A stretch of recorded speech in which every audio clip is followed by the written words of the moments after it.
आजच HODची बैठक असते आमची. त्या बैठकीमध्ये ह्या विषयावर चर्चा करण्यात आली आणि आता आपण केवळ गंगापूर धरण नाही तर गंगापूरच्या समूहाचा आपण आढावा घेत असतो की आपण गंगापूर, मुकणे आणि दारणा या 3 धरणामधून पाणीसाठा पुरवठा शहराला होत असतो. त्या 3 धरणावरून येलेल्या पाण्याची वेगवेगळ्या भागामध्ये आपण वितरण करत असतो.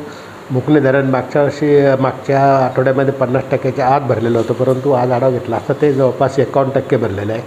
गंगापूर धरणाची परिस्थिती समाधानकारक म्हणजे जवळपास 100% भरल्यासारखं आहे, परंतु पूर परिस्थिती कोल्हापूर, सांगली इकडचा अनुभव पाहता 80-75%च्या वर जेव्हा पाणीसाठा जातो तेव्हा तो पाणीसाठा खाली सोडला जातो, ज्याच्यामुळे पाणी अचानक वाढून किंवा अचानक पाऊसही पडला आणि धरणातूनही पाणी सोडायची वेळ आली तर अशा वेळेला बिकट परिस्थिती निर्माण होऊ नये यासाठी ते प्लॅनिंग इरिगेशन वापरून केलं जातं.